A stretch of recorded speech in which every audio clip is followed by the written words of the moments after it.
Hi, I'm Alan Day, CEO and founder of State of Flux, and welcome to The Power of Three, a video series where we interview leading chief procurement officers and executives about three things that have influenced their careers. From books to bosses, from music to movies, we explore the three things that have shaped their success. Join us as we learn from the best of the business here on The Power of Three. Hi everybody, and welcome to this latest edition of The Power of Three.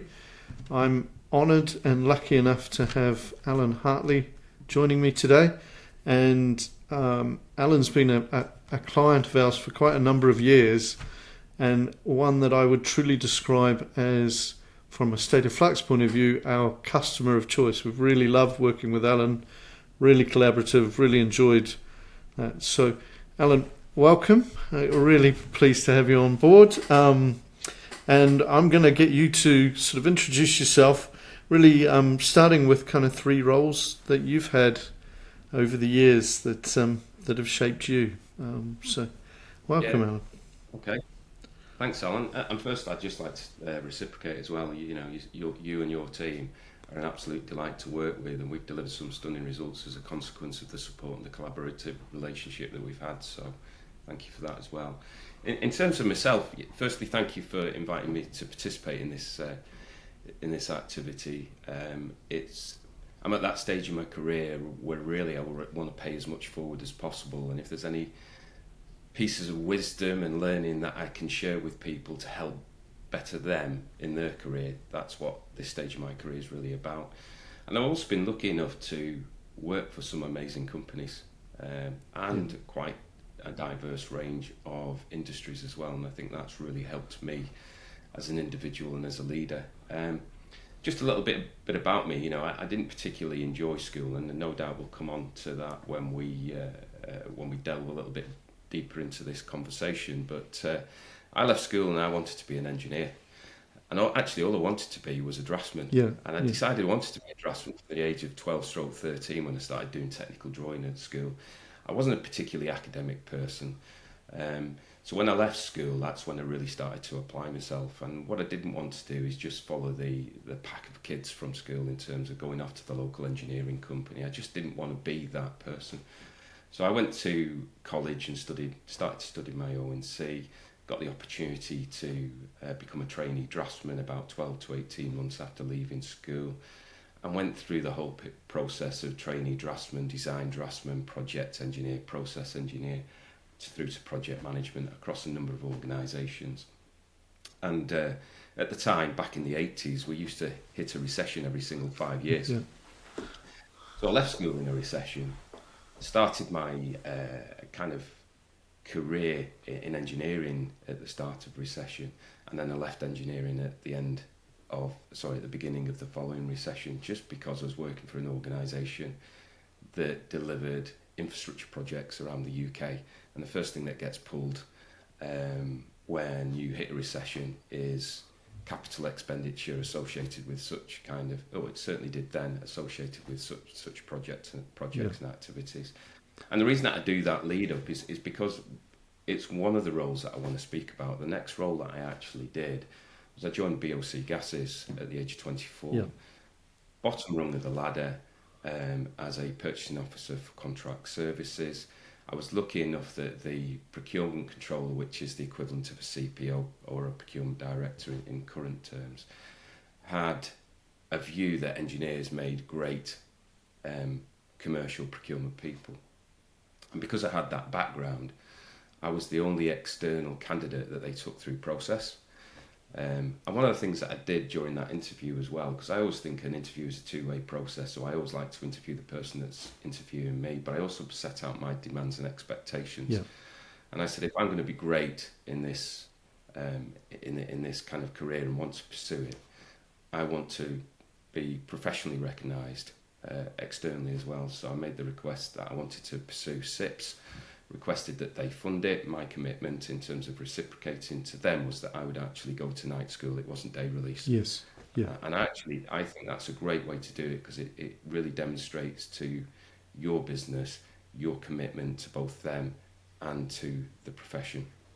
And the other thing was going to night school, you studied alongside people from different industries, different sectors. So straight away you started to build your network of great people, and you watch them grow as you grow into your career as well. Yeah.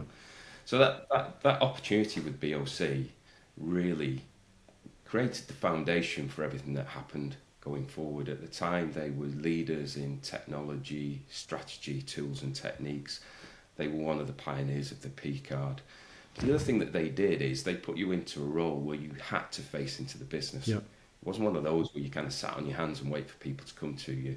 Although there were some people that did that, it put you in a situation where you had to be on the road. And just to kind of bring that to life, I was covering a region at the time. I'm trying to remember the region that I initially covered. I think it was everything north of Bristol, everything to the west of Coventry, and everything to the south of Scotland. It was the western region. Yep. Mixture of cylinder gases sites, bulk and tonnage sites, and retail outlets, which we had to kind of look after, and that meant that you had to be on the road. And we used to get a brand new car every 11 months as a part of the company car scheme, and it used to go back with 40,000 miles. Wow. Every 11 months, just to kind of bring to life how much of facing into the business, grabbing hold of the business we actually did. So that really did stand me in good stead in terms of how I needed to work collaboratively throughout the whole of my career. The exposure to well-delivered SAP rollouts, the exposure to developing tender documents, doing it collaboratively, leading into great contract management, all of that has really given me, as I say, the foundation to enable me to succeed as I've moved forward, and really work with the business to understand what they need, not what they want, and put you in that confident position where you feel that you actually are a valued contributor to a business and pushing back on the business against what they think they want. As a consequence of that, and working with a great leader, which I'll talk about later, and them having the trust in me, I became the youngest procurement manager, or purchasing manager as it was known then, and I covered a much larger patch then. I covered the northwest of England, Scotland and Northern Ireland, and it required me to travel even more.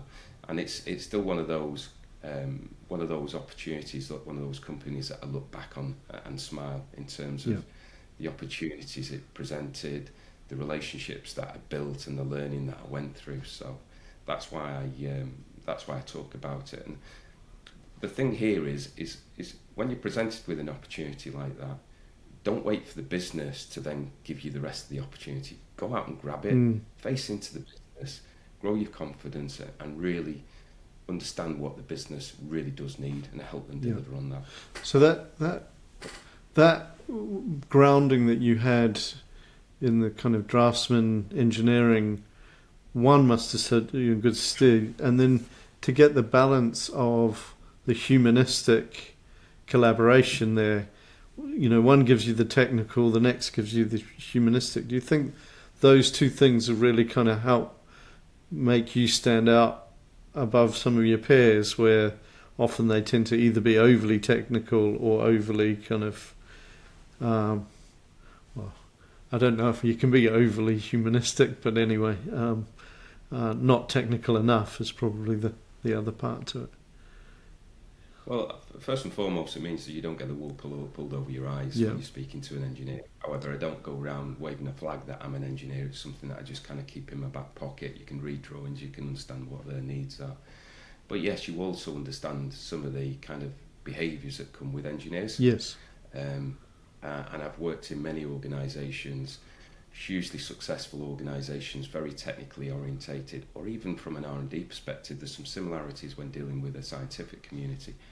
They think in a very siloed manner and behave and work in a very siloed manner, and don't understand the benefits of actually working collaboratively.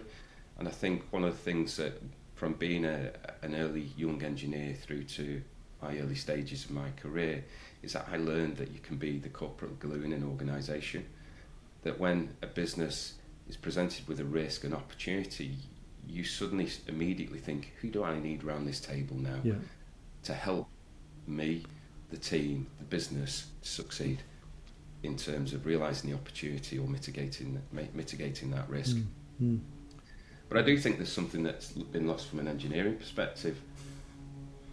I remember my first couple of weeks in the drawing office. So first of all, you're taught how to write to a particular standard, the British standard for writing, and Rolls-Royce was always held up as that's what good looks like. But the other thing that I was taught is that don't ever design in isolation. Yeah. So always design with the workshop in mind. And as a consequence of that, I always went and spoke to the workshop. And at the time, we were designing pressure vessels and pipe work for the likes of ICI and people like that. So I used to go and work with the workshop and say, look, I'm doing this. Is this? Are you able to fabricate this? Can this be done? And again, I think that just helped me become a confident individual in terms of just speaking to people. Yeah. And that was quite different from the person I was at school. I was the tall, quiet, shy kid that used to kind of get picked on just for being that cut, tall, quiet, shy kid at school. Yeah. But I think just being presented with those opportunities to speak to people really did help me come out of my shell. Very cool. And so your next role that you've chosen, because I know you've had a number of kind of interesting roles in interesting organisations, so really curious to hear what's your second role. So I went from BOC to join Unilever as a procurement controller, and then as a supply chain leader for indirects, and then I went on to AstraZeneca as Procurement Director for FM and engineering. But it's the next role that I really want to talk about. So this was my first step into the nuclear world, which was quite a shock, to be honest, because you have a view of the nuclear world, and just going to the first interview, I knew that this was going to be vastly different. So I went to work for a company called Urenco. So Urenco at the time, and probably still are now, but I don't know what the stats are, so I couldn't say with any real level of confidence, but we're the largest uranium enrichment company in the world. I think they had 31% market share. This was pre-Fukushima, and also the margins that have been made in that industry are extraordinary, which presents some unique challenges within the procurement environment when an organisation is very cash rich at the front end, trying to raise the commercial acumen at the back end of the business and become cost conscious, etc., and drive value, brings some unique challenges that I've never worked within before. But also going to work in a highly regulated environment and in a very secure environment. So obviously pharmaceuticals is regulated, but this is another level of regulation and security. And driving through the gates for my first interview on site with the HR director and the executive finance director at the time, being met by armed civilian police was quite an interesting thing to go through, and having your car inspected for incendiary devices, etc. It kind of, what have I really applied for? What am I coming into? But I like a challenge. That's me through and through. But from the interview, it was about owning that process. Yes. And I'll expand on what I mean there. So when they actually started to talk to me about the opportunity, it was to look after 5 people that served corporate projects with a strong focus on the US, because the incumbent was retiring. And one of the things that I actually said to them, because there's no point in just looking through things as rose-tinted glasses, and yes, I've made that mistake in the past as well. It's really about setting out your stall. So one of the things that I said to them is, look, the job sounds really interesting, but after 12 to 18 months, I'll probably be bored. Talk to me about procurement globally. Yeah. Talk to me about the whole. And they said, well, it's fine. It's fragmented. It reports into each of the local financial controllers within each of the geographies, which is the UK, Netherlands, Germany, and the US. But it's okay. I said, well, if you really want to have me as the candidate of choice, then you need to talk to me about the whole, not just the part. Yeah. And as we went through the process, and it got to the point where I met back up with the executive director for dinner one night, he did two things. He offered me the job, and he told me at that point that if I wanted it, I'd got the whole of procurement. That's very cool. Yeah. And what I was presented with then was when I stepped into that organisation, it was quite an interesting environment to actually step into. There were some interesting challenges in terms of fragmented SAP instances, processes that were delivering the wrong outcomes, the function not performing well in terms of collaborating with the business, nor was it working well with the supply chain. And an awful lot of this was driven out of the organisation being that technical leader in its environment. Yeah. The margins that were being generated, and it was driving some complacency. So for me, it just ticked every single box in terms of challenge and opportunity and transformation. And it was something that I hadn't seen in that way, at that level of maturity, for quite some time in my career. But it served the business well, but it was now time to change. So bringing the team together as a global organisation, knitting the procurement managers together from each of the geographies as my leadership team, starting to look at, well, how do we move from being the underperforming function within the business to becoming the highest performing function within the business. There were an awful lot of behaviours around us that were taking place that I wasn't actually quite happy with. So setting up the behavioural expectations within my team, so it became a contagion. As we rubbed off on people, it was a positive experience, and we started to have a broader positive experience within the rest of the business. Being the corporate glue that brought the business together. Yeah, love that. I remember a conversation with a particular engineer that said, well, the Americans don't listen to us. And I was like, well, why should they just listen to your instructions? Surely they've got a valued opinion as well. There were all sorts of challenges about how the business viewed my team, the team that I just inherited and taken over. And what I saw was, well, that's a perfect opportunity to bring the business together. Let's map out how we currently do things. And believe me, you could not write down on paper how bad some of this stuff was. And then stepping back with that diverse team and saying, okay, how do we move this forward? How do we work better together as an organisation, more collaboratively, really value people's diverse backgrounds and experiences, and really kind of grab hold of that and actually use it for the betterment of the organisation and not just my team.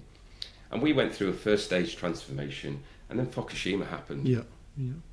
So pre-Fukushima, we were in the middle of a nuclear renaissance. Every mature nuclear nation wanted to build more reactors. And lots of immature nations wanted to kind of get on that journey to nuclear. Then when Fukushima happened, and you know, that was a terrible experience for those involved, and it was extremely damaging for the nuclear industry. Basically every nuclear nation put their ambition on hold. Some countries decided to move away completely from nuclear, and as you can imagine, the demand on our products started to drop off a cliff, which impacted margin, etc., etc. And the business then looked to us, how can procurement help us in terms of driving greater value through the supply chain, becoming more efficient as a business, reduce the cost of operating. And we went then we really stepped up to that challenge, and we really did help the business.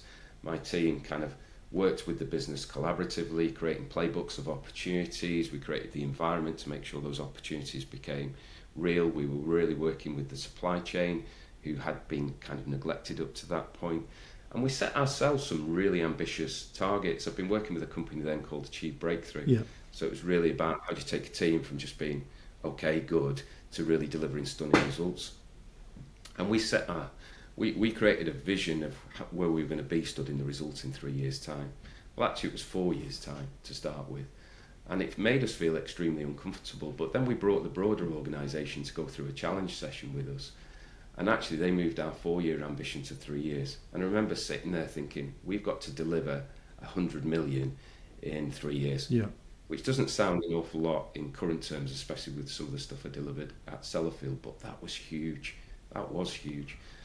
The outturn of that was we actually delivered 163 million in 3 years. And I still, to this day, and by the way, that was fully validated by finance and the business as well. To this day, I still look back at what we did and the journey that we went through and the team that we became, and it still puts the biggest smile on my face. And Cool. it's also probably been the most rewarding part of my career, because I focus on the people and delivery through people. Yeah. When it came to I think it was year 5, I sat down with the leadership team and said, okay, tell me about the great things that we've done and the awards that we can potentially put ourselves forward, with SIBs and procurement leaders, etc.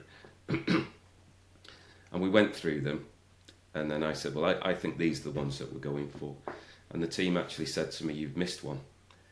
And I said, what's that? They said, well, we'd like to put you forward for the Procurement Professional of the Year, which is now the Procurement Leader of the Year.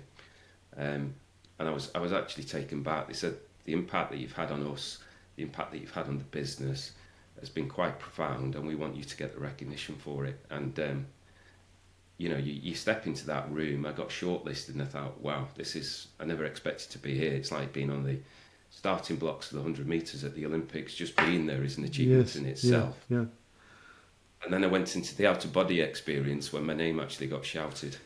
I remember that well, actually.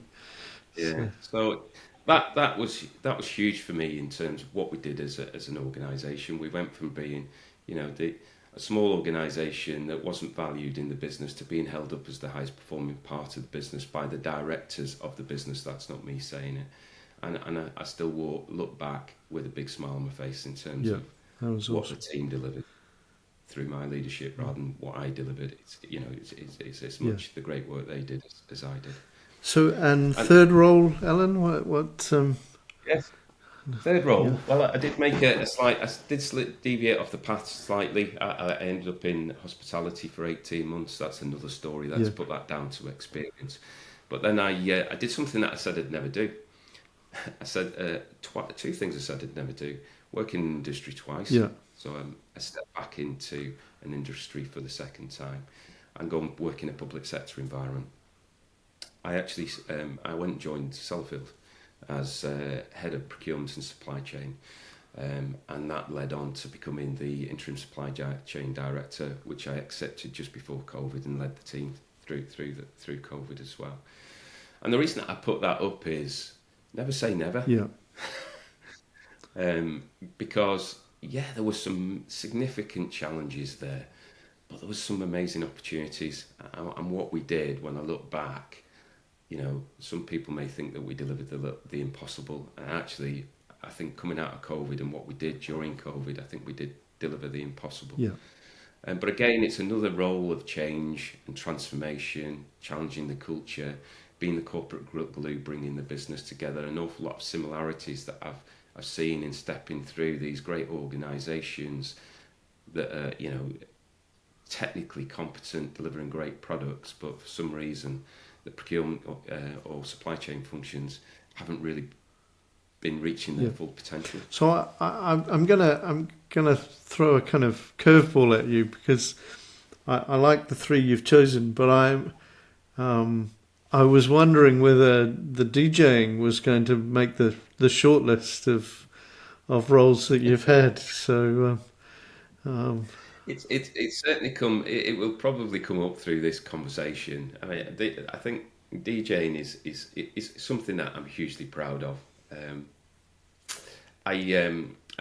For some reason, I've been into music and collecting records from a very early age. I can remember the first album I ever bought at about the age of 7, which was the Elvis Presley Burning Love album. Yep. And through the 70s, music was quite tribal. You were either a mod, a punk, a new romantic, a rockabilly, which is what I was at the time. And you looked at fashion and music were so intrinsically linked, you couldn't separate them, and it was such a great time of creativity that led into the 80s, which my personal opinion is probably one of the best decades for music in terms of what came out of that and how music evolved, etc. But so I'd always wanted to be a DJ, and I never actually got the opportunity, nor could I afford to, but I collected records. I became a lover of house music in '86 when it first started to emerge in the UK, way before the Summer of Love, which was '89. And then in '95, my then girlfriend, now wife, said, "You've always wanted a set of decks, why don't you go and get some? You've got the cash to be able to do it now." And because I've been on the dance floor for so long, I think it just kind of set me apart from lots of people who drift into DJing. You know what makes a dance floor tick. Yeah. And I saw myself going from a person that just wanted a set of decks just to do mixtapes for his mates, for the cars as we're going to clubs or whatever else. So all of a sudden people hearing them saying, "Who's this? Can we book him?" My first gig, I think the first gig was playing at the Student Union at York University, which is where my wife was studying. So then playing clubs in Liverpool, then being pulled across into Manchester, playing at events that I just never actually thought I would. Yeah. Leaned on to setting up my own event, which we'll talk about at some point. And then just going on to play for brands that I used to go to and think I'd never be on that stage. Yeah. Finding myself playing, opening the main stage at Creamfields, both in the UK and out in Ibiza, playing for some of those legendary clubs out in Ibiza as well, playing at places like El Divino that's no longer with us, Space, which is now High, playing Eden and all sorts of other things. It's one of those where I don't class it as a career, nor do I class it as a job. Yeah. It's one of those things that it's a hobby that has given me so many amazing opportunities, and I think it's also made me a better person in business. Yeah. You learn how to engage and work with people from all walks of life, from people who are celebrities through to the police and licensing, through to, let's just be honest here, some of the undesirable elements of society as well, which all of that kind of comes with the scene, and it's just been a hotbed of learning kind of for me, and it's helped grow my confidence as well as an individual, and I think it's helped me engage with people better. So it's a nice segue into just kind of briefly 3 things that you'd like to be known for over your career. Some of these may sound a little bit like a cliche, but why not? Yeah. I mean, at the end of the day, as I've said, I see my role as a leader is to kind of bring out the best in people, and it's something that I've always done, but it's not something that I've always consciously done. It's just something that's just been there, and it's something that I've wanted to do in terms of working with people, understand them as individuals, understand their challenges, but also understand their strengths, and help them become the best people that they can be.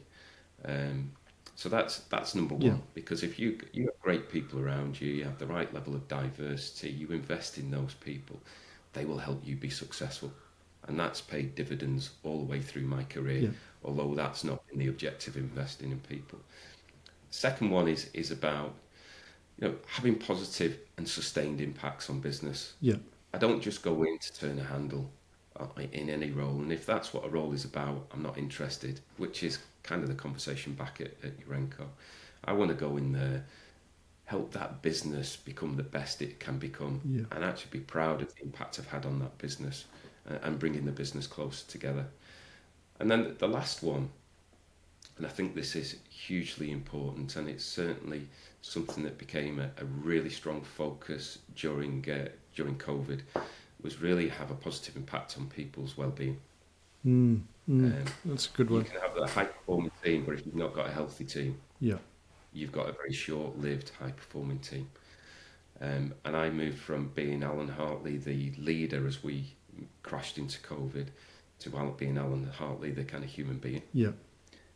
And from the first Friday we went into lockdown, I wrote a blog out to my team and out to the business about the impact on me, what it meant to me, and to encourage people to speak up and be open, and created environments for that to happen. And I've done the same thing in Rolls-Royce SMR recently, stepping in, seeing a highly pressurised environment, people thinking that a sign of being good and a sign of being committed was working ridiculous hours, sending emails at 10, 11 o'clock at night, etc., etc. And I just got people to rebalance their lives, but in doing so, it impacted their performance positively, and it impacted their home lives positively. People were coming in energized, people were coming in with smiles on their faces. And I think if you can do that as a leader, engage with your people, be authentic and show real interest in them as human beings, you will get the best out of them. Yeah, I love it. Yeah, really good. Thank you. So I'm going to change things up a bit and have a look at, this is the power of three, so we're going to look at things in threes.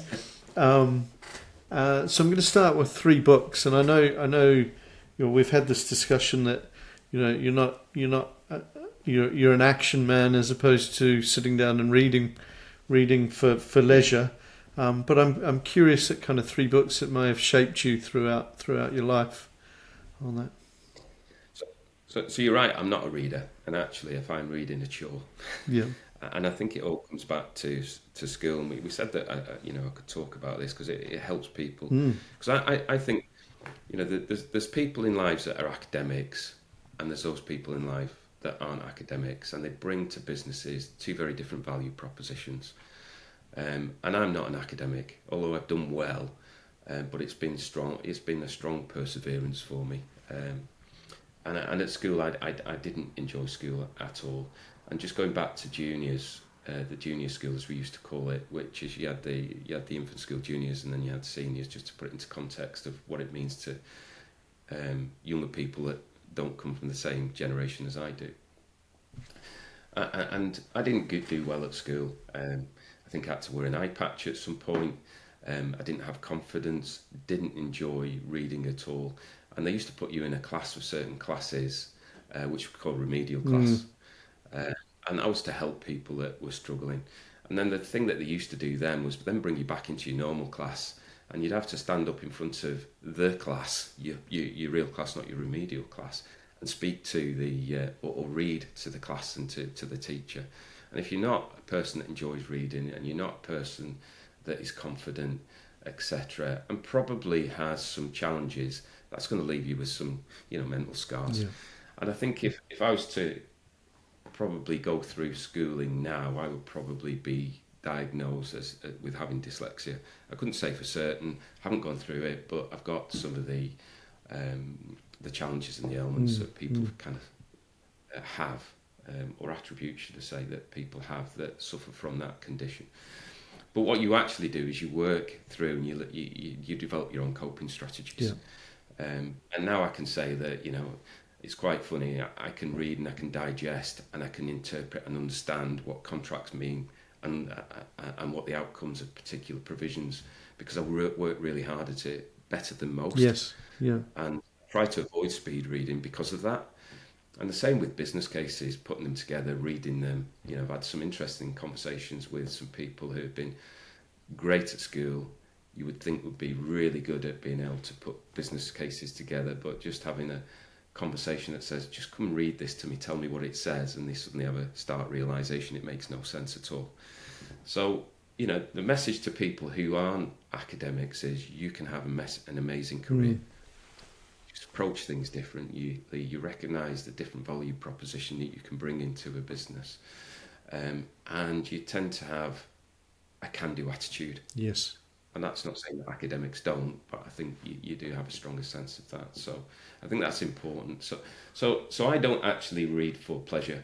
However, I have read for pleasure, and probably more when I was at Urenco, because Monday to Friday was trains, planes, and automobiles, an awful lot of travel, and some stuff you can't read whilst you're on a train or a plane in terms of business stuff, just because of the sensitivities associated with it. So you need to find some other distractions. And when I wasn't editing music, I started reading books, but books that meant something to me. Yes, yeah.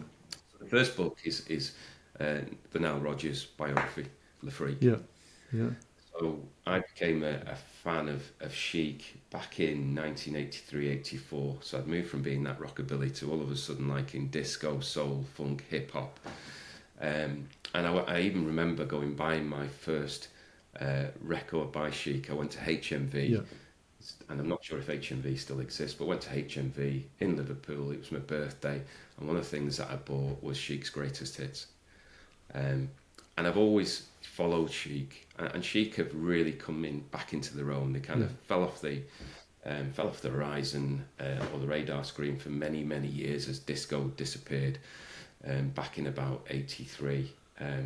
But I've always been a fan of theirs, and I think Nile Rodgers has really found his place through Daft Punk and now the kind of global superstars that they absolutely deserve to be. But it's just interesting reading his biography. Yeah. He came from a really challenging background, quite deprived. His parents were creatives. He calls them beatniks. They also had some addictions in terms of drug addictions. It just went with that culture that he was brought up in. But reading about how he went through his life experiences as a child, how he became that amazing musician, how he connected with people that were coming through the kind of same kind of culture and environment at the same time, people like Luther Vandross, etc., etc. So then how Chic became in existence, how it created its identity, because, you know, we're all brands in our own right, how they became Chic. And actually it's an interesting story because they'd been touring in the UK and they were unknown at that point. And he decided to stay in the UK for another night because he met a girl. And he went to watch Brian Ferry. And I'm struggling to, it's just disappeared out of my head, Brian Ferry's band. But he went to watch them and he saw what a brand was really about in terms of the style and everything, how they presented themselves. Rang up Bernard Edwards, his friend, his best friend at the time, his co-creator of Chic, and said, I've just seen what we're going to become. And that was the birth of Chic. And they just became not just geniuses in terms of creating Chic, but their impact on the industry in terms of who they wrote and produced for, the people that they took from being stars to being superstars, the likes of David Bowie, Diana Ross. They were the real kind of enablers that then moved them from the brand that they had to the brand that they became. He does a great Desert Island Disc. I don't know if you're a BBC Desert Island Disc podcast listener, but I'd really recommend it. It's probably a summary version of the book, but it's a great Desert Island Disc. I'd thoroughly recommend it as well. I'll certainly do that. Yeah, we did actually go and watch him just before they became the megastars that they've become again, when he had an audience with. Yeah. And I felt sorry for the host because they couldn't get a word in edgeways. But he's such an amazing person to listen to, such an inspirational person to listen to as well. So your second book, Alan? Sorry to. Yeah, that's fine. Second book. So the second book, although I wasn't a fan of this group when they probably had their kind of real success in the very early 80s, it's a band that I've come to appreciate, and actually we go and watch them in concert, and it's called what's the actual name? It's called Wild Boy, and it's the My Life in Duran Duran by Andy Taylor. Okay, yeah. And again, it was just the things that I like about these books. It's about real life, and it's about the learning. It's about the journey. It's about how to build relationships. It's about how to deal with challenges. And Andy left Duran Duran for various reasons. And unfortunately, the individual is challenged with cancer, and he lives out in Ibiza at the moment. But the band's coming back round him. You know, that's a sign of great relationships when they come back round him. They're doing some music with him at this moment in time. But just reading about how people, as a group of individuals, came together, how they went through the challenges of just being a group that played in a club, I think it's called the Rum Runner in Birmingham, to becoming these global megastars. You know, the times that they go through when egos get in the way, how they came through that. I just find them amazing reads, and I take an awful lot of value from reading books like that in terms of personal learnings and also associations with it as well. So that's that book. Yeah, and the third one, I'm not going to let you get away with just two. No, and I wouldn't want to get away with two. Right. And the third book, no surprise here, is it's called The Hacienda, Yeah. and How Not to Run a Club. Okay. Yeah. And even if you're not interested in the clubbing scene, but you're interested in music, you're interested in that Manchester scene, you're interested in factory records, it's all about that whole story. Yes. And how they created a club that just became so legendary in the whole of the UK. It was a place where artists from abroad came and probably sang and performed for the first time. I think it was the first place that Madonna performed in the UK live, just as an example Yeah. of some of the people that they helped kind of break through. But also it was so important to the dance and house music scene. The interesting thing was I never went to the Hacienda. Excellent. Even though it's 20 minutes, 20 miles down the road, I was more of a my social scene was more cut out of Liverpool. Yeah. So I used to go to places like Cream, etc., which was another one of the super clubs Yes. in the 90s. Yeah. But again, it's that story of people coming together, great ideas, great ambitions, the challenges of relationships as they start to mature, egos get in the way, different people get in the way, the impact of everything that comes with that scene, from licensing to kind of ganglands, politics, and all of that kind of stuff. And I could see some similarities with some of the challenges that I'd been through with my time of running club events in Manchester and Liverpool and other areas as well. So, Excellent. yeah, So it was a great read. So now I'm going to kind of change the dial a little bit and get you thinking about three movies that you've enjoyed or have kind of challenged you. What are kind of, or you just kind of like them from a kind of relaxation point of view? What are the three movies that you have on your list? Yeah. So for me, watching a film is an immersive experience. You know, and the way I looked, or the way that I chose these three films, what are the films that I would go back to, and what are the films that I've watched many times and would just put on if I've got a couple of hours, I'm a little bit bored and I feel like I want to watch the TV. So the first one is Gone in 60 Seconds. Yeah. So none of these films are serious, by the way. Excellent. You know, as I said, it's immersive, it's escapism.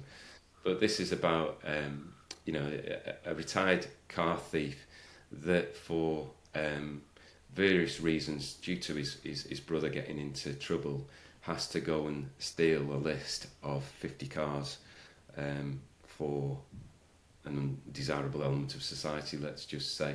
So he assembles the best of the best in terms of car thieves, and these are people that he's worked with in the past, drifted apart from for many reasons, needs to re-engage, bring them together, and then go out and deliver within a very tight time scale. So again, it's one of those, there are some similarities to what I do, which is creating ambition, bringing people together. How do we deliver Mission Impossible? How do we get through the challenges that happen during that time? Plus also, there's some bloody nice cars. and the first car that they steal, which is the opening scene, is a 911, which is the car that I, from a child, very early age, I always loved. I used to build models. I had them on my scale electric, and to see that in the opening scene grabbed my attention from the point that film started. Perfect. And I have been lucky enough to own a couple as well, so Awesome. I can say they are in reality what you think they are. Lovely. So second film? So second film, it's a bit like the books. Yeah. Sorry, there's a lot of background noise at the moment from outside. It's a bit like the books. It's a film that has some personal meaning to me from a very early age. It's the Elvis film. Oh, cool. Yeah. It was only out in the last 12 months. Yeah. But and I know it's been brought together in a very theatrical manner. That's what that director, that producer does. But it really does bring to life the story of Elvis. You know, the childhood, the challenging background that he came from, where his musical inspirations came from, you know, kind of the black neighbourhoods that existed at that time, back in that day. How he kind of bridged and brought together society, people from different cultures, which in that day and age was a huge challenge. And the fact that his music was seen as kind of black, and I don't look at music in terms of colours. I look at music for what it is and what Yes. it does, Yeah. which is bring people together in a unified way. But back then in the 50s and 60s, it was very different. To see him then go through the challenges in terms of how, coming from nothing to being this superstar within the UK and within the US and globally, the impact it had on him in terms of his well-being, people trying to control his lives, and he never really became the person he could have become. He never actually performed outside of the US because of a controlling manager and agent and family pressures and things like that. So it was interesting to see through that film the impact that people had on him. And upsetting at the same time to just see what he missed because he listened to those people rather than to himself. And your third film? What are your third film? So the third film is a bit left field. It's called The Crow. Yeah. Okay. It's a film that probably not many people have seen. It's a film, unfortunately, in which Brandon Lee lost his life due to a live gun, and it's a film. It's about a couple that are murdered, and then on the anniversary of the death, he comes back to life. It's based on a comic book character, and then he sets about going back and delivering revenge on the individuals that attacked him and his wife a year or so earlier. It's just a great film to watch, and one of those that it's really about escapism. Cool. I don't know what else I could say about that. No, that's all good. That's good. So I'm going to flick us back to a work context a wee bit, and you touched on some of this with your early career at BOC, but 3 bosses that you've had on the way that have influenced you. I'd be interested in kind of when and where and how they've played a part in your life and what you've got from it. Alan, would be great. So in no order, apart from the first one, because I do believe that the person that I'm going to mention now is probably the best boss, the best manager, the best leader that I've ever worked for. Certainly brought the best out in me, and I saw bring out the best in others as well. And that's a lady called Paula Gilder. She was the person that brought me into AstraZeneca. I was the only external recruit that was brought in as part of her building a brand new leadership team. She's passionate, she's driven, she's visionary, loads of energy. I really don't know where she gets her energy from, but she's so focused on you as a human being as well. I was going to say, and a lovely lady, isn't she? Yeah.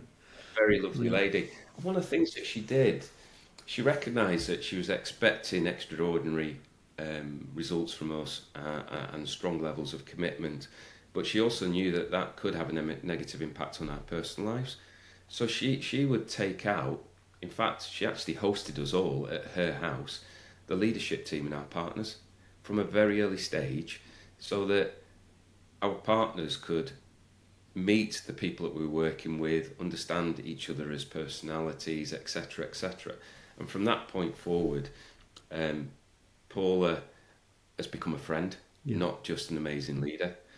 So we do meet up for dinner on an infrequent basis with her husband Steve, and she just brings out the best in people. She is one of those people that when I talk about her, she just brings a real smile to my face in terms of who she is. So, yeah, she was an absolute pleasure to work for. Excellent, thank you. And other two.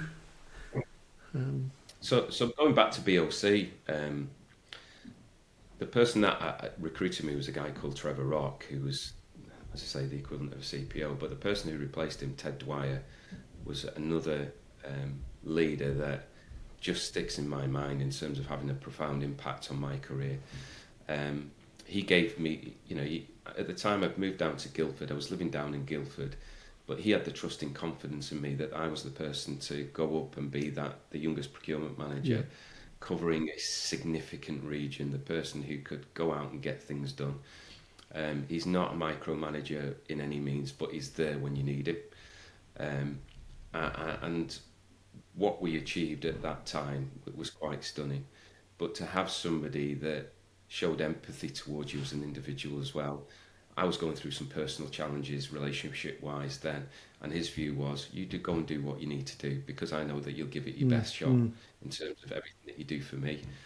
And being that person, that leader that understands that people have challenges and issues in their personal lives, being sympathetic to that, giving them the space that they need, plus also putting the trust in them in terms of a significantly challenging role, and being there when they need you rather than just being there for the sake of it. That's a sign of a great leader. And I've taken an awful lot of direction in terms of the impact he had on me in terms of my leadership style. Awesome, thank you. And third boss that you... Third boss, it was so it wasn't the person that brought me into Urenco and presented me with that amazing opportunity. It was the person that then became my leader after that, a guy called Tony King. Again, he was an executive director at Urenco. At the time, he was, let's call him an internal stakeholder when I joined the organisation. He'd moved his family over to the US. We were building a new facility out in the desert in New Mexico, which had some interesting challenges. He hadn't been the recipient of a great service from the procurement function, and here was this person stepping in front of him, talking to him about what procurement was going to be like, what his needs were, etc., etc. And by having that open conversation, but listening generously at the same time to him, when he stepped into that role where he became my leader, my manager, his level of confidence in me was already established. We had an established relationship. So he had absolute trust and gave me the space that I needed to get stuff done. But the other thing that I thought was really good was that he was stepping into a role that was uncomfortable for him. He'd never actually managed a CPO or being the ultimate number one for that kind of function. He listened, he asked for advice, not just in relation to what I was doing, but asked for advice more broadly in terms of his broader role. And I think the sign of a great leader is you don't have all of the answers, but you have that diverse group of people that can probably provide you with the support, the advice and the answers that you need, and allowing them to speak. I agree. So I know we've talked about these before, but keeping on the business theme, well, maybe not, but quotes that you kind of have held up and kind of have kept you going throughout your career, or you like to live by. Are there three kind of quotes that you would? There are, and they are all business related. Actually, one of them did kind of come from reading a biography, but the first one actually comes from my time at AstraZeneca. So I'm not one of these people that quotes things for the sake of quoting. They've got to have some meaning for me, and they've got to have an impact on the people that I'm working with. And one of the things that I've used continually was a quote that Tony Zook, who was the CEO at the time, used to use, and it's every interaction counts. I like it. You keep that at the back of your mind when you're speaking to people, when you're engaging with people. It can have a profound impact on what you say, what you write, what your body language says, and it can also have a profound impact on your team. Yes, and it will stop people as well fighting fire with fire when they get, let's say, an awkward email from somebody and they go into retaliation mode. You should never do that. I mean, by all means, write it in draft and delete it. Just get that emotional piece out of the process, but then go back with a very different response, which brings people closer to you. But to have that, so that you not just think about the words that come out your mouth, but think about what your body language is saying, so you become more impactful, you become more authentic as well. And what you say in terms of writing an email, write an email, I always say, with the little voice of the recipient in your head. And then you will write the email that people want to receive. And it can have a difficult message in it, but it's done in a way that will land well and be received well. Every interaction counts. And your second quote, Alan, what? Second quote comes from a guy called Jim Lawless, who's a motivational speaker. And he's not a guy that just preaches. He's a guy that practices what he preaches.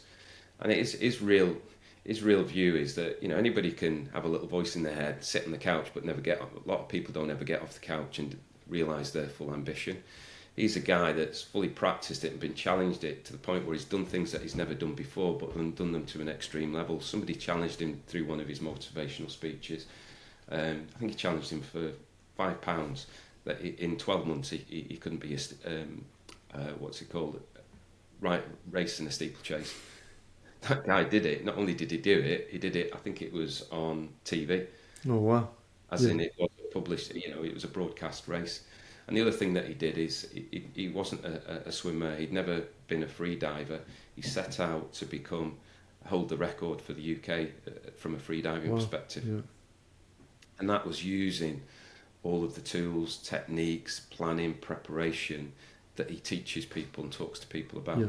So, you know, it's really inspirational people. And the thing that grabs me about his quote, it's about how do you want to be recognised? Yeah. And I would say, I don't want to be sat in my bed, or lying in my bed, should I say, facing death thinking, I wish I had. Yes. I'd rather give everything my best chance if I want to do it. And some of those things may not materialise, but at least I know I've had a good go at it. And his quote is, you're writing the story of your life. Yeah. You're holding the pen, so write the story that you want to write. Yeah, that's a really good one. Don't just think about it, grab hold of it. Yeah. And the last one, again, it's a little bit of a cliche, but it's such common sense that great things are never done by one person. Yeah. They're done by they're done by a team, and that's Steve Jobs. Yeah. Common sense, but how many businesses that I've walked into that have siloed thinking, linear in execution rather than bringing a team together. Yeah, I agree. And a team of great people. So I use those as just part of my narrative into the people that I step into, kind of lead, manage, transform, just to help them. Very cool. And finally, on the kind of three things, in terms of things that have shaped you, and I know this for your music catalogue is going to be probably a challenge, but what are three tracks that you kind of either relax to or get Dotty up and dance to? I should explain that one, shouldn't I, a little bit? So Dotty is my wife's social media name that I've given to her, because it goes back to a character from Studio 54, very real person called Disco Dotty. Yeah. Who was an older lady who enjoyed frequenting the dance floors no matter what her age was, etc. Quite a character. And myself and my wife, as you've gathered, you know, one of the things that connects us very strongly is music and our passion for clubs and dance scene and things like that. She is a hobby, does the clubs column for the Liverpool Echo, as well as being an amazing kind of fashion editor.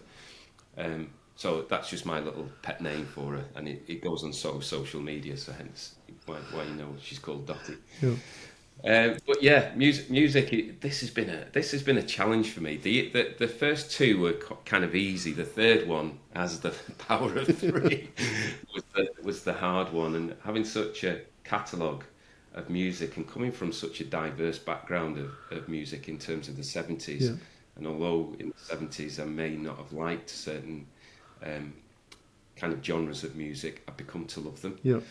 And stuff that I wouldn't necessarily play. The great thing about being in a car and saying, I won't say it, but calling to your phone and say play, music's at your fingertips. Yes. You don't have to buy it now. It's just there, such a diverse range. But back to the question. So the first one is Lost in Music by Sister Sledge. Yeah. For me, it's just what a dance floor should be about. It's what a DJ should be about, which is immersing the dance floor in the music. And it's, you know, when I'm performing, that's when I know I'm at my best, when I'm actually just lost in the music and actually bringing out the best in the dance floor. It's by Sister Sledge, not one of these that's got the Chic name against it. Yeah. However, Sister Sledge is Chic to all intensive purposes. Yeah. It was written, produced. They were the band behind. The three ladies in front, in terms of Sister Sledge, were the different part. And actually, what Sister Sledge brought to it with amazing vocals through Kathy Sledge, who is she's just an amazing person in terms of her vocal talent. The third track, it's more of about, because I think you associate music with where you were, what you were doing at a particular time in your life, and the 90s, especially the mid 90s, were particularly special for me in terms of music, the clubbing scene, what was happening around me. So it's a track called Not Over Yet by Grace, which comes from the Perfecto kind of stable, which in terms of Paul Oakenfold.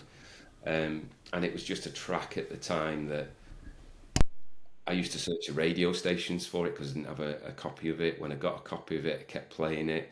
And it's the time when I kind of became reacquainted with a group of friends. We started going on our clubbing journey together. Those have become, the friends that are around me all the time. And it's also the time that when I met Dottie, my then girlfriend, now wife. So it's particularly memorable from that perspective, and it's always in my record box. Well, it used to be always in the record box. Now it's in the virtual record box, so it's always there on a playlist somewhere. Awesome. So that's why that's particularly important. And the hard one, the third one? The hard one, and there was quite a lot to choose from. But then I sounded Emma out about, if you were to say my top 3 tracks, and the first 2 were quite obvious, which is the one that you would say?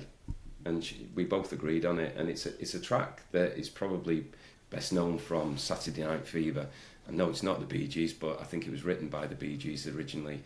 It's a track by Yvonne Elliman called If I Can't Have You.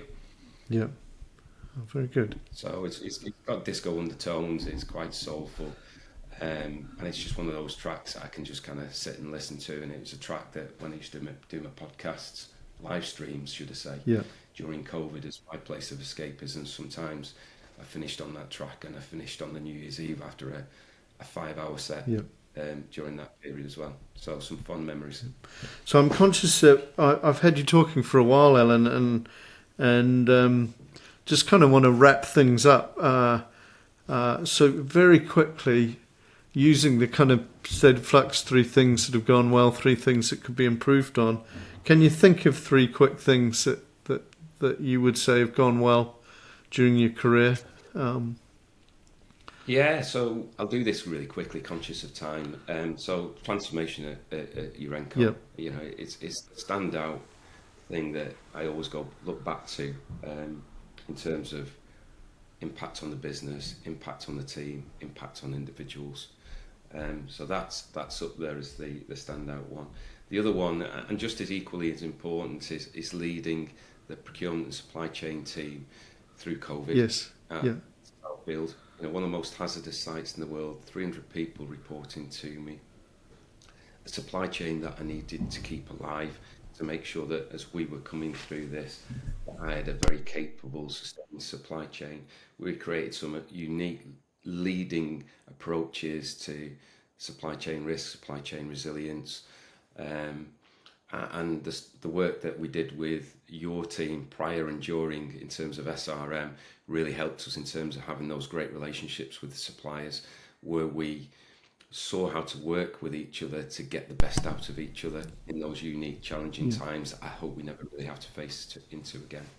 And then the third one, bringing the diverse background I've got, is actually setting up and running an event called Twisted Elegance in Manchester Ampersand. We went from nothing to being a standout event in Manchester within 3 months. We never expected the success that we had, and a real testament to what we'd achieved was when, I think it was New Year's Eve 2007, Pete Tong's show, and when he was talking about the best of the best that year, he held us up as being the most glamorous club in the whole of the UK. Very cool. Very cool. Which was quite a nice thing to get that level of professional recognition from such a pioneer in the industry. Yes, yeah. And three things that you could improve? I think 3 things.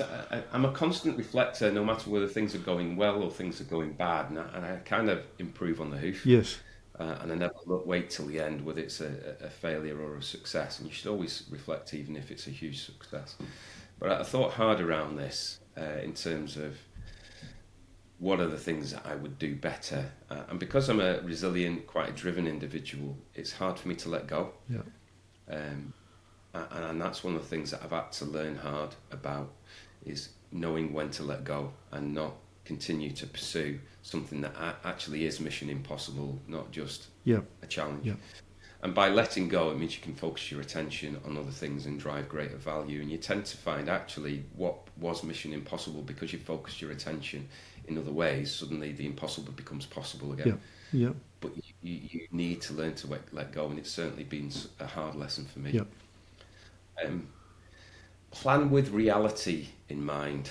So when you're creating these, stunning result ambitions, you're planning for success. It's very easy in a clinical environment to plan the impossible. Yeah. And what you need to do is walk away from that, come back to it 2 weeks later, having reflected on yourself, your people and the business, and inject reality into your plan. Yeah. And expect the unexpected. Because if you don't, you'll just frustrate yourself, frustrate the business, frustrate your people, because things will not be realised in an achievable manner. That doesn't mean that you shouldn't be ambitious, but don't plan for the impossible. Yeah. So that's your second one, planning. Third one is don't assume. Yeah. So I got into a situation where I was, delivering messages to a particular exec team they'd never been presented to before. Yeah. I was getting smiles and recognition, but I kept delivering the same stuff. 12 months in, I suddenly got a real dressing down. Yeah. So it's about staying engaged with people, checking in, making sure that you're delivering what people need. Yes. And don't assume it's what they need. Yeah. So always test, even on a regular basis. Is there anything else I can give you? Is there something else that you need? So those would be the three things that I focus on being better in terms of myself. And to wrap things up, what are kind of three quick pieces of advice that you'd give someone early in their career, or just our listeners? So I'm going to be cheeky here. You're not going to get 3, you're going to get 4, but I'll keep them short. So first of all, focus on what you enjoy. Yeah. Don't just chase a grade. Don't just chase having a healthy bank balance. Focus on what you enjoy. Yeah.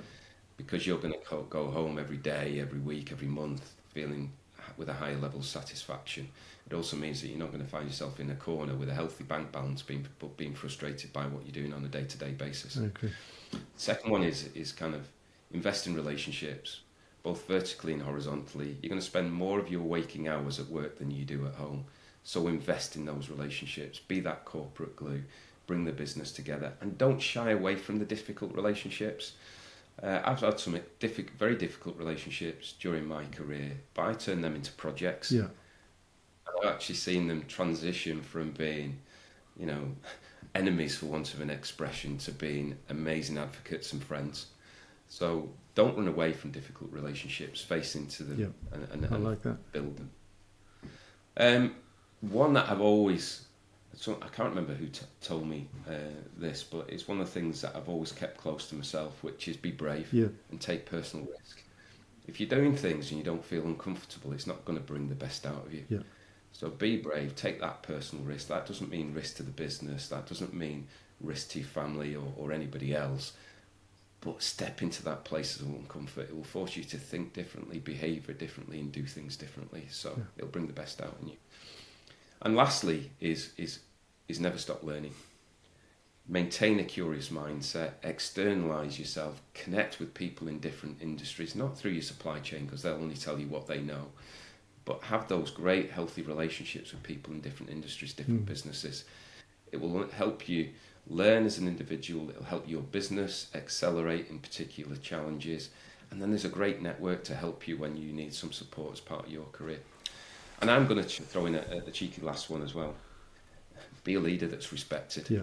Don't be a leader that's feared. Those people still walk amongst us, but it's not the real leader that you want to be. A respected leader will build that high-performing team that delivers extraordinary, stunning results, but have the respect of the people around them as well.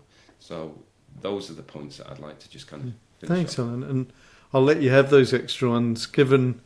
especially the brave one, because I'm really going to take my hat off to you. I know we discussed the reading thing, and just you being so open on that, I think is awesome and, inspirational as well. So thank you. I hugely appreciate that. And I hugely appreciate your time. I know how valuable it is. So thank you again.